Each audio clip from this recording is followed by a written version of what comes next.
प्यारे भाई और बहनों, आप सभी को परमेश्वर आशीष दे और आपके जीवन में परमेश्वर अनुग्रह करे और आपके जीवन में तरक्की हो। आज जो विषय में आपसे बात करने वाला हूं और वो विषय है, क्या आपके लिए अच्छा नहीं है। मेरे भाई और बहनों, इस बात कहने का ये उद्देश्य है कि हम लोग क्या हमारे जीवन में अच्छा है, इस बात पर ज़्यादा गौर करते हैं और उसी बातों पर हम मन लगाते हैं और उसी चीज़ को हासिल करने के लिए कोशिश करते हैं। लेकिन क्या हमारे लिए अच्छा नहीं है, उसके बारे में हम लोग जानकारी लेते नहीं हैं और वो जो बातें या जो कार्य अच्छा नहीं है, वो बातें आने वाले समय में हमारा ज़िंदगी को बर्बाद कर देता है। मेरे भाई और बहनों, आज मैं आप लोगों से कहना चाहता हूँ, यदि आप अपना जीवन को बदलना चाहते हो, आप यदि आत्मा में बढ़ना चाहते हो, आप यदि परमेश्वर में बढ़ना चाहते हो, आप अपने सांसारिक जीवन में भी परमेश्वर की इच्छा के अनुसार तरक्की करना चाहते हो, तो ये वीडियो आपके लिए है और इस वीडियो को आप ध्यान से सुनिए। मेरे भाई और बहनों, आज जो वचन मैं आप लोगों से कहने वाला हूँ और वो यह है नीति वचन 19 का 2 आयत में, और उसमें लिखा हुआ है, मनुष्य का ज्ञान रहित रहना अच्छा नहीं। इसमें परमेश्वर की वचन कहता है कि एक इंसान ज्ञान रहित जीवन जीना उनके लिए अच्छा नहीं है। क्यों? कि होशे 4 अध्याय उसका 6 आयत में लिखा हुआ है, मेरे ज्ञान ना होने से मेरे प्रजा नष्ट हो गई। तो मेरे भाई और बहनों, आप भी परमेश्वर के सेवक कहलाते हो और आप हो भी सकते हो और आप नहीं भी हो सकते हो। तो आज अब ध्यान देकर सुनिएगा कि जो परमेश्वर के सेवक है, वो परमेश्वर की इच्छा और परमेश्वर की योजना के अनुसार वो अपना जीवन को जीता है, अपना शरीर को, मन को, धन को, समय को, और उसका जो कर्तव्य है अपने लिए, परिवार के लिए, कलीसिया के लिए, प्रभु के लिए, पास्टर के लिए, वो हर एक बातों में वो परमेश्वर की आज्ञाकारी होता है। और यदि आप ऐसा नहीं करते हो तो आप कभी भी परमेश्वर के सेवक, परमेश्वर के लोग नहीं हो सकते। तो मेरे भाई और बहनों, जिनके पास परमेश्वर के ज्ञान नहीं है, वो नष्ट हो जाएगा, वो नरक जाएगा, उसके जीवन में दुख और तकलीफ आएगा। आज उसी रीति से जिसके जीवन में पारिवारिक ज्ञान नहीं है कि अपने परिवार को कैसे चलाना, परिवार का देखभाल कैसे करना, और जिसके पास ये ज्ञान नहीं है, वो परिवार आज टूटा हुआ आपको मिलेगा। जिस कलीसिया के पासवान को ये ज्ञान नहीं है कि कलीसिया होता क्या है, कलीसिया कैसे चलाना है, वो कलीसिया आज 2 भाग में होगा या वो टूटा हुआ आपको मिलेगा। और जो इंसान को परमेश्वर के ज्ञान नहीं है, जो इंसान आत्मा में तो बहुत आगे बढ़ना चाहता है, लेकिन आज भी वो उसी जगह पे है जो वो 5, 10, 20 साल पहले हुआ करता था।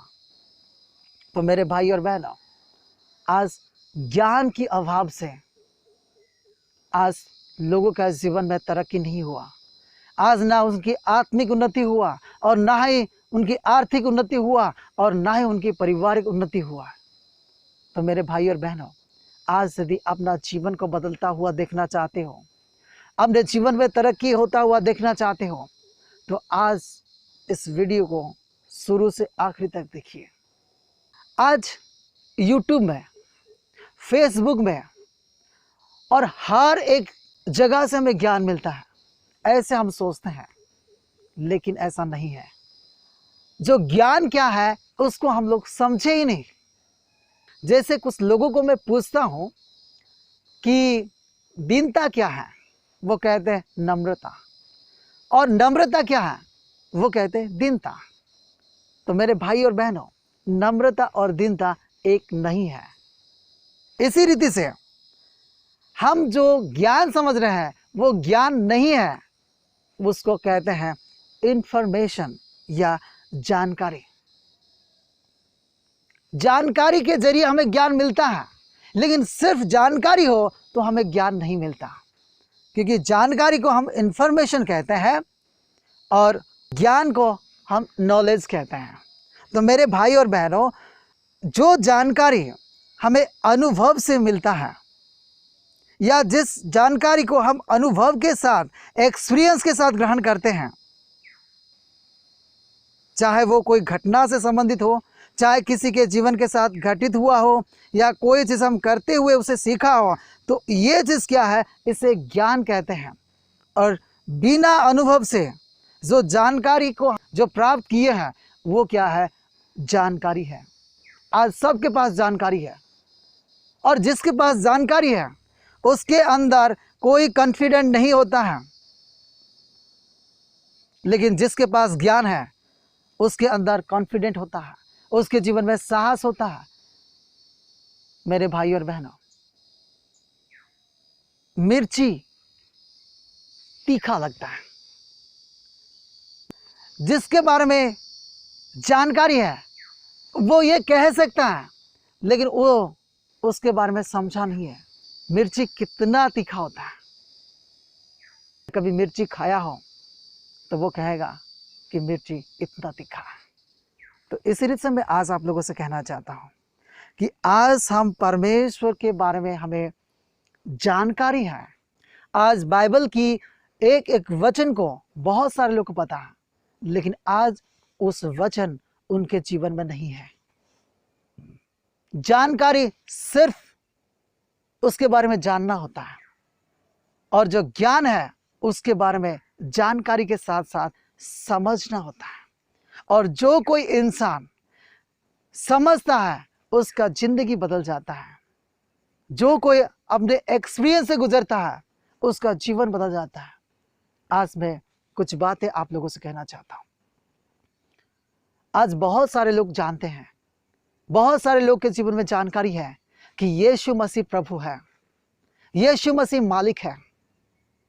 आप पूछोगे वो जरूर कहेंगे, लेकिन जो जिसके पास ज्ञान है कि यीशु मसीह प्रभु है, उसका जीवन जीने का तरीका कुछ और है, क्योंकि वो समझता है, क्योंकि वो महसूस किया है कि प्रभु का प्रभुत्व क्या होता है।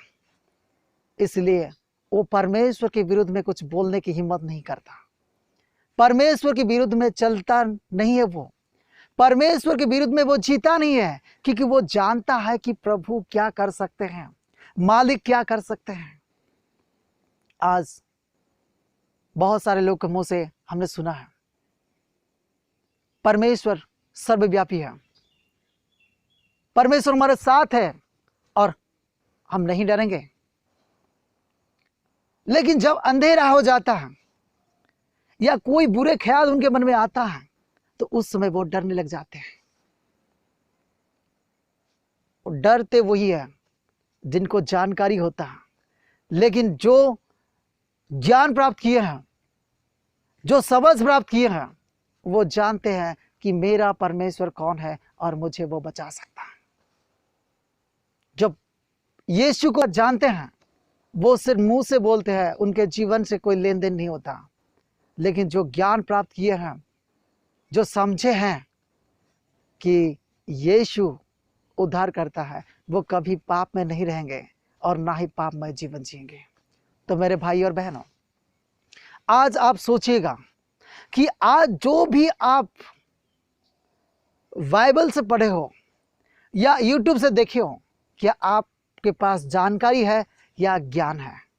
यदि ज्ञान है तो आपका जिंदगी बदला है, ज्ञान है तो आपके रहन सहन, बोलचाल, व्यवहार सब कुछ बदला है। आप सांसारिकता से परमेश्वर की ओर फिर चुके हो। और यदि सिर्फ जानकारियां हैं तो आज भी वही पुराना जीवन आप जी रहे हो।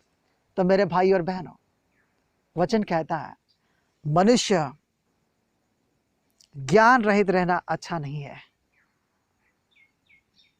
इसलिए आज आप परमेश्वर के ज्ञान के लिए प्रार्थना करें कि आप उस जानकारी को एक्सपीरियंस के जरिए अपने जीवन में आप ले लो। और जिस दिन ये होगा उस दिन आपका जीवन सचमुच बदलेगा। आपकी नज़रिया बदल जाएगा और आपके जीवन में आप तरक्की करोगे, आपके परिवार में शांति आएगा, आप आत्मिकता में आप बढ़ोगे। परमेश्वर इस वचन से आपको आशीष दे। आमीन।